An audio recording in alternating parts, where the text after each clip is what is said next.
We'll get started about 1 minute after the hour. Oh, that's about now. So I think I'm going to go ahead and get us started since we've got a full hour and a half planned for you and an exciting movie and an exciting discussion afterwards. So, hello, my name is Jen Chandler, and I'm the director of Elders Climate Action. I'm here to welcome you and say thank you for joining us. I'm so excited to be hosting tonight's special screening of the film Save the Farm, Save the Future. At Elders Climate Action, we are interested in expanding our understanding of climate solutions so that we can be better advocates for climate policy at the local, state, and federal levels. And finding climate solutions that can multi-solve are important to making rapid changes. A few months back, I was introduced to the film Save the Farm, Save the Future, and I knew immediately that I wanted to share it with our community. This film follows farmers and ranchers, from sheep and cattle ranchers to peach growers and small organic farmers, as they explore agrovoltaics, which is a promising new approach that combines solar power and agriculture on the same land. And this film helps us understand how agrovoltaics can help relieve struggling farms, mitigate and adapt to climate change, while also meeting society's need for renewable energy. So, without further ado, I want to get us started. We're going to watch a 1 hour film, and then we're going to come back together for a short discussion with our guests. And we have guests from the Colorado Agrovoltaics Learning Center, and we have guests from the film, including the filmmaker and one of the farmers that you're going to see in the film tonight. So stay tuned, and as soon as we get done with our screening, we will make sure that you are involved in a really great, robust discussion about agrovoltaics. So without further ado, Ariana, can you go ahead and get us started with the film?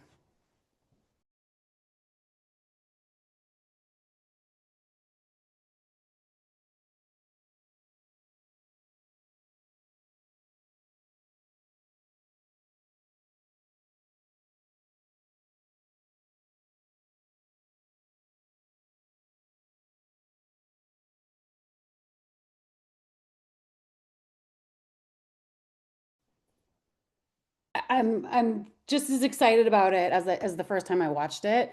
And I'm excited to have this conversation with the rest of you. I feel excited and activated after watching it. And I really appreciate hearing all the farmers' perspectives and seeing how farmer and solar are working in tandem and how agrovoltaics can help multi-solve ultimately, how it can solve multiple issues at the same time. This film really does an amazing job at highlighting not only the challenges that farmers are facing, but also the powerful and innovative solutions that are building more resilient farms and protecting the environment.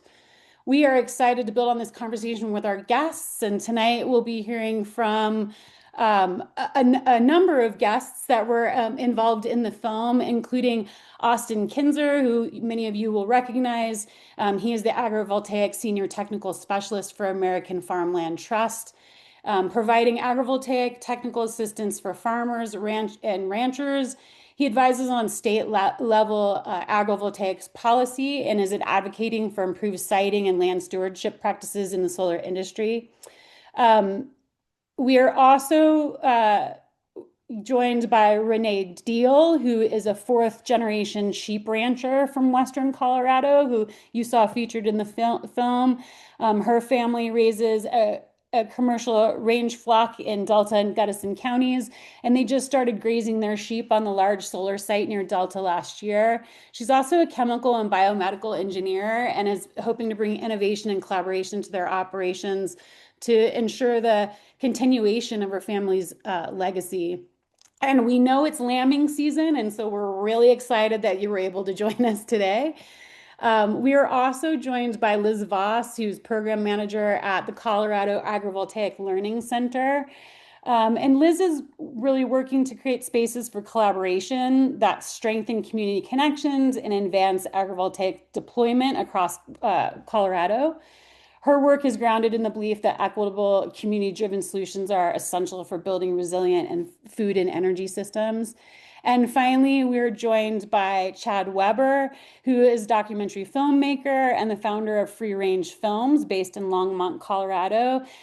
His films explore the connection to the earth, food systems, and the resilient human spirit. And I think we can all agree he did a phenomenal job on putting this film together and really telling the story of these farmers and of agrivoltaic development. So welcome to all of you. Thank you so much for joining us. For all of the people in the audience, if you have any burning questions coming out of the film, please drop them in the chat box. We'll be monitoring the chat and pulling questions out of there. And let me start with the elephant in the room, which I think is this kind of ongoing question of this concern about solar overtaking farmlands. And I think we can agree that this film helped sort of dispel this idea a little bit that solar is taking over farmlands, and in fact showed us that these things can in fact really work in collaboration and in a very symbiotic way. I'm going to start with Austin. Can you talk a little bit about some of the responses that you're hearing from communities with agrivoltaic projects, some of the positives and the pushbacks, and then the bureaucratic hurdles that projects like these face when they're trying to get going in communities? Yeah, absolutely. Well, thank you for having us and for showing this film. Yeah, it's I first just say agrivoltaics is not a panacea for all our problems. Um, we do have some good data, including surveys that American Farmland Trust has done, showing that uh, people are more supportive of solar projects when they include agrivoltaics. Um, there are also examples of projects getting denied, even with the grazing plan involved. So again, it's not a panacea, but I do think that showing that this can really match with the character of the community, I think is just a huge part of what makes agrivoltaics compelling. Where I think we've been seeing this growing pushback against solar. 90% of solar capacity is being sited in rural communities. Um, there's new moratoria and restrictions being placed on solar all across the country. And in my view, it really comes down to, again, this sense of people not feeling like they have a voice in what's happening in their community and feeling like this is against the character of their community. And so, to the extent that we can make these projects feel a part of the community, I think it's really, really positive both for communities and for advancing clean energy. And then in terms of bureaucratic hurdles, yeah, I mentioned moratoria. I think specific to agrivoltaics, there's been questions around how do you classify this as a land use? Is it agricultural land or is it commercial industrial land? So we actually saw a project denied recently in Pennsylvania because it was in an agricultural district. They were trying to do agrivoltaics, and ultimately court ruled that it was not an agricultural use. So it depends on how various states define land use, and that varies by state, also varies by county. So I think that's generally just a challenge for the solar industry overall. It's just the patchwork of different land use codes and requirements, how much they vary across the country. So it sounds like there's a lot of work that can be done on state levels in order to sort of push forward the regulations and to allow for agrivoltaic development or that Yeah, between farms and solar development. yeah, absolutely. At the state level and at the county level too, there's a lot that can be done. Excellent. So And we'll talk a little bit more about that in great. just a second. But let me toss another question over. I think I'm gonna jump over to Chad. As the filmmaker, I'm really curious to know what inspired you to make a film about this? Was this an area that you already had some background in?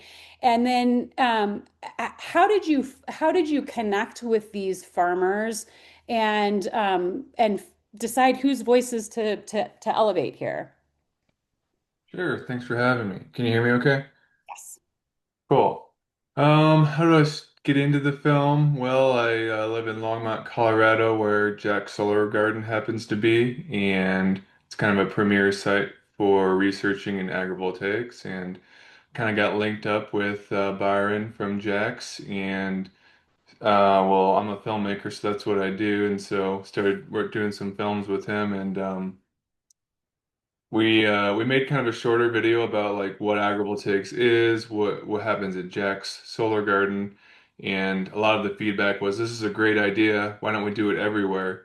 And this larger film was in part to kind of explore um, more broadly how agrivoltaics could be helpful to some of the challenges that farmers and ranchers are facing, and how it and what are some of the challenges to implementing agrivoltaics across different systems. And we were in the state of Colorado in part from being limited on funds, but there's a lot going on in Colorado as well. Um, when it came to finding the people, part of it was driven by like what agrivoltaic projects are happening. It's still in the frontier space, especially outside of sheep agrivoltaics. And so kind of just got to go to where the projects are. And I also wanted to represent the challenges that farmers and ranchers are facing. So that, and I wanted to represent geographically the state of Colorado, the Western Slope, the Front Range, the Eastern Plains, that type of thing. And so, I had a lot of phone calls with different people, and that came from just some people that Byron at Jack Solar Garden knew, just reaching out to the Farm Bureau and different contacts. And some people had time and were okay being involved, and some people it wasn't their thing. And so, yeah, that's. Let me know if I answered all your questions. I think that's a great start, and we'll likely, if we have some more time, we'll circle back to you and get a little bit more. But thank you for joining us, Chad, and thanks for making this film.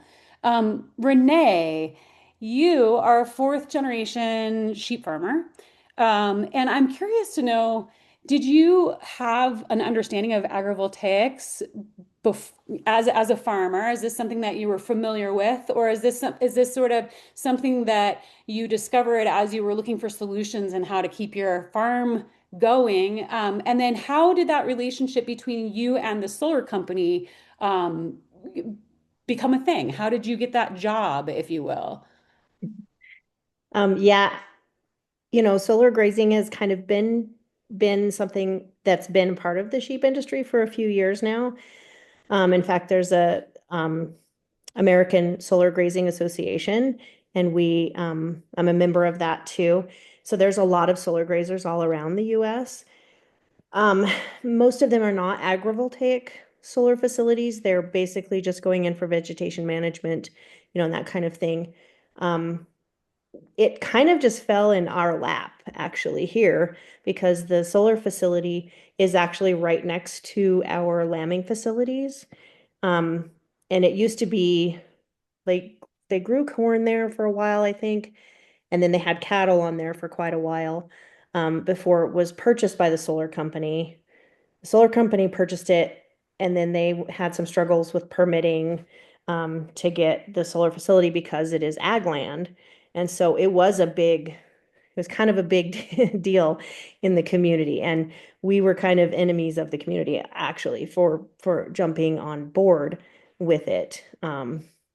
But solar has become a way for people in the sheep industry to kind of branch out and have another revenue stream because it is so hard to be profitable um, in farming and ranching. So it's been a positive thing. So I think hopefully I'm answering your question. But honestly, we didn't actually go out looking for it. They were close to us and they knew that they heard about us, and for them it was a way for them to gain access to permits and be able to build their facility because they'd already purchased the land. So the land is not on our property. It's on property that was purchased by the solar company, and they were kind of in the danger zone of not being able to even develop because everyone was so upset, and the whole community said, "No way, we're not going to put solar on farmland." But I have to give credit to the solar company, and I think I think honestly that's where some focus needs to be, is because the solar company was like, yeah, at this point, we're so far in, and they had a cooperating agreement, I believe, with our um electric company, or our utilities company. And so it was kind of a something that they had to figure out. And so this was a way for them to figure it out. But I've talked to them since, and the developer was like, yeah, we're not going to be doing agrivoltaic again if we don't have to, because it was so much more expensive than a traditional solar facility. And so that's a challenge. And is that just to keep the solar panels safe from the animals and the animals safe from the electricity? Is that It was a lot of things. So it's basically setting up the facility to be able to be irrigated. Because agrivoltaic it's the largest irrigated agrivoltaic facility in the United States right now. There's a lot of large agrivoltaic facilities, but a lot of them are non-irrigated. This one is actually purposefully irrigated. We also had to raise the panels so that it was safe for the sheep. They had to be creative on all of the wires and all of the equipment that, shifts the panels, that tilts the panels. And we also, you know, they also had to provide watering facilities for the sheep. They had to provide paddocks for the sheep. So there was a lot of extra expense, but the irrigation was definitely the biggest expense for them, the irrigation infrastructure. that makes sense. And I can see how that can be a different level of expense than your typical solar array. Yeah. Um, Wonderful. And we'll circle back in just a second. I'm going to jump over to Liz. And Liz, can you tell us a little bit about the Colorado Agrivoltaics Learning Center, and then also um, maybe talk a little bit about some of the policies that we could be working on at a state and local and even federal level that could be helping to support agrivoltaic development across the United States. Sure. Yeah. And again, thanks for having us. It's great to see the movie getting such wide audience. So yeah, we're the Colorado Agrivoltaic Learning Center. We do education and outreach around the benefits and opportunities for agrivoltaics. So really what we do is we connect people to agrivoltaics, mainly through our site at Jack's Solar Garden. And kind of tagging on to Austin's piece as well, I think we really get to see people's minds shift when they're connected in reality to an agrivoltaic site, when they can reimagine how solar could look in their communities. And so I think that's been really positive. And we get to talk directly with communities to dispel some of that misinformation that they might have about solar. In terms of policies, it's an interesting one, and I think maybe Austin can talk more to the federal level right now, or maybe we should just skip over the federal level right now. At the state level, right? It's kind of looking at how we can incentivize agrivoltaic projects. So, are there policies that can push utilities to allow for more agrivoltaic projects, or policies that can adjust net metering and interconnection rules to better accommodate agrivoltaic systems. And like we really need at the state level our agencies to be more vocal and pushing for this if it's something that they want. Where we're finding the like maybe the most capacity to implement policies is at the local level. So our local governments have control of permitting and land use decisions. And so maybe some examples of policies here could be streamlining the permitting process for agrivoltaics. So like rather than requiring a special use permit or a 1041, which can be time consuming, it's allowing agrivoltaics to be permitted by administrative review. And also looking at expediting review processes for agrivoltaic projects, and relaxing restrictions on things like panel height and setback requirements. So all of these things can really help support agrivoltaic projects in the communities. And so we actually recently published land use code guidance to support Colorado communities if they want to site solar on farmland. And it's a free resource. It's available on our website, and I can drop that link in our chat. And what that does is provide language for local governments if they want to implement agrivoltaic language into their land use codes. And so, as I said, this is a free resource. yes, it's written for Colorado, but it doesn't mean that you all can't download it and use that in your conversations with your local governments if you're looking to provide resources to them around this. So I'll drop that in the chat. Excellent. Thank you so much, Liz. I was just doing a quick little run through of the chat box to see if there were any burning questions here. So let me just ask a couple that um, I think this probably is to you, Renee, and I think part of this was already answered, but do farmers lease land on solar to the solar companies so they can build and then pay the rent for the use of the land, or do the farmers have to purchase the solar and pay for the installation and then sell the power? What are financing models? And I think Renee, in your case, it's the you are being paid to come in and farm the solar company's land. So, can anybody speak to this particular question on financing models and on kind of what maybe is typical? Yeah. So Renee's case is a little unique where the developer owns the land. More often, I mean, there are some developers who do that. Silicon Ranch is another one that comes to mind where they typically purchase the land and they do large grazing operations. But more common is you have a landowner and the developer will come in and sign lease agreements with one or sometimes many landowners in an area. And then the solar company will build, own, finance the projects. And then the grazing would come in as part of their operational cost of paying for vegetation management. Um, we have also seen Jack's Solar Garden is a pretty unique one where you have a landowner who owns the array.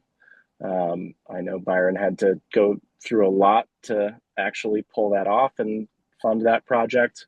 Um, we would like to see, some farmers being able to fund small scale systems for themselves. Charlie Talbot, that project is about 1 acre or so, 400 kilowatt system. And that was partially funded through the U.S. Department of Agriculture's REAP program, it's Rural Energy for America program, which is currently paused, not accepting applications. So there's a variety of different models, but again, for large scale, you typically have a landowner developer comes in and leases it. Excellent. Thank you for that. Um, while I have you, Austin, is there any particular types of farmlands that are more suited to agrivoltaics, or is that can sort of any farm be usable for agrivoltaics?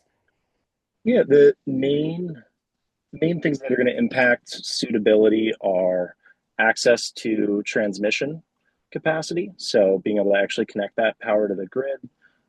Slope is a big one. Just having gentle slopes. You don't want very rocky or hilly terrain generally. Access to water is really big, especially out west.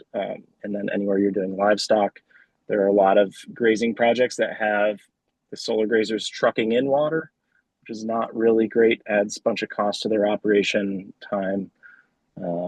But yeah, interconnection, slope, water, I think would be the three main things. And then I'd also throw in policy and markets. So states that have community solar programs that can support kind of smaller scale solar projects on the order of 100 acres as opposed to the 1,000 acre utility scale ones. Having markets that support that, and that's a policy decision, varies by state, is really important. Yeah. Excellent. Thank you so much. I live in Arizona and I'm just my brain is spinning in terms of I can just imagine that we could grow food so much more effectively here in the state of Arizona if we had some shade production and some mechanisms to control that shade through the day and produce energy at the same time. What a brilliant idea this would be. And I know that there are some universities here in Arizona that are doing more research and study on agrivoltaics and specific to growing in really dry, harsh climates like this. Um, I'm not sure who would be most suited to this question. Liz, this might be you, but many rural counties like mine have a dedicated agricultural district. How do we best make the argument to zoning boards to get permits to get these projects cited and ensure farmers are at the table during these processes? Anyone want to give any suggestions there?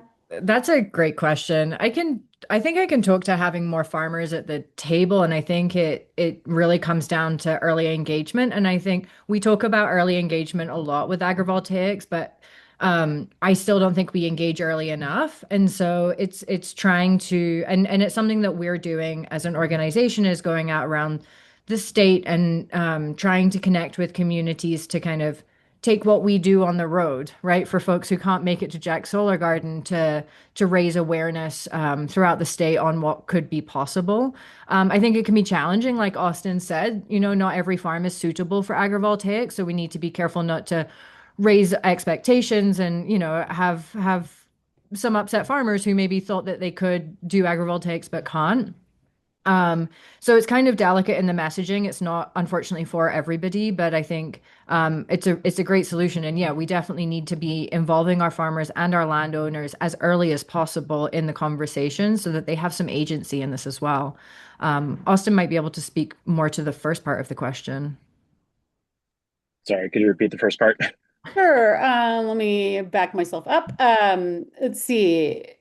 Many rural counties like mine have a dedicated agricultural district. How do we best make the argument to zoning boards to get permits to get these projects cited and ensure farmers are at the table during the process?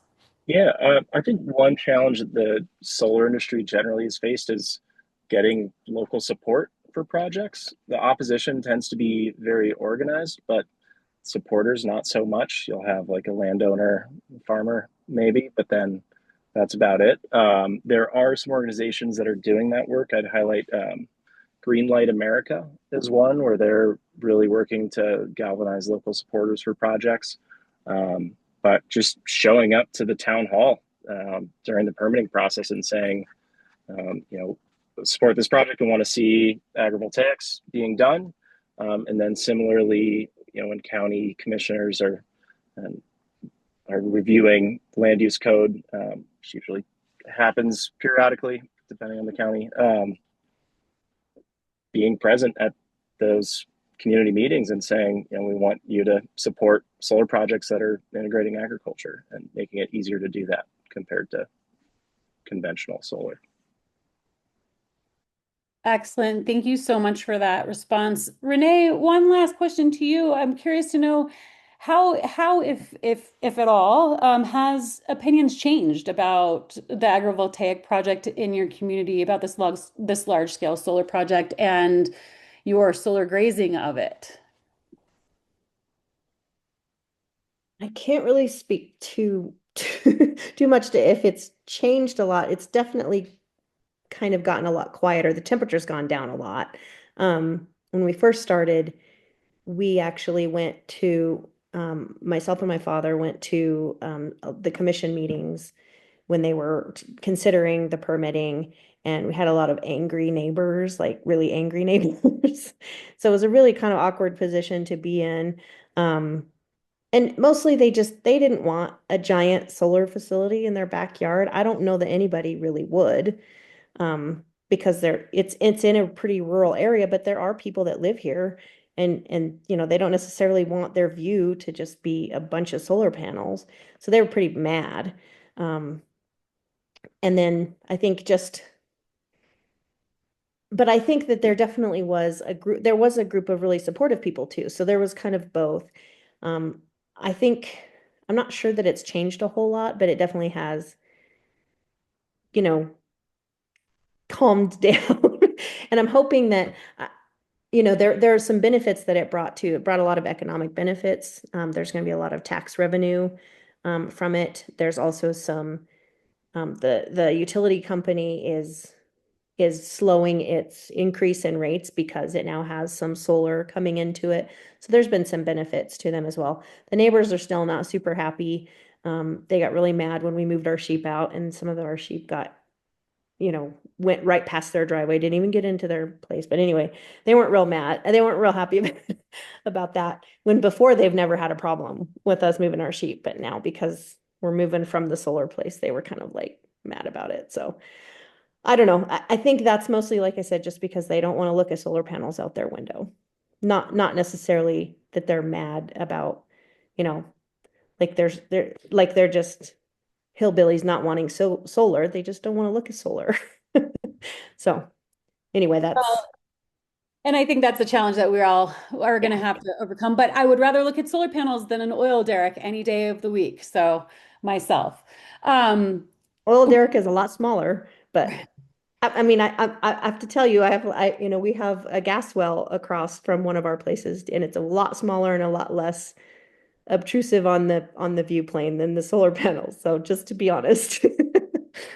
That's probably true, but I would bet that on health impacts, you're not getting as many health impacts off of the solar array as you are off of that oil derrick being in the yard. Well, that brings us to our hour. Thank you so much for joining us, or it brings us to a half hour, I guess that is, hour and a half. Thank you so much for joining us for this discussion. I really appreciate everybody's perspective and taking the time to share all this information with us and this film. We will be sharing out a follow-up email that will have the recording of this discussion. We'll also share a link to the film and how you can share the film with all of your friends. You can find it on YouTube. And please, I hope you will start more agrivoltaic conversations in your community, especially around places where there's concern over solar replacing agricultural land. I think this is a great place for us to be starting discussions in our community and helping to find more and more solutions that will reduce greenhouse gas emissions and lower our dependence on fossil fuels. So thank you, everybody, and have a wonderful rest of your evening. Thanks so much to all of you panelists. I really appreciate your time and contributions.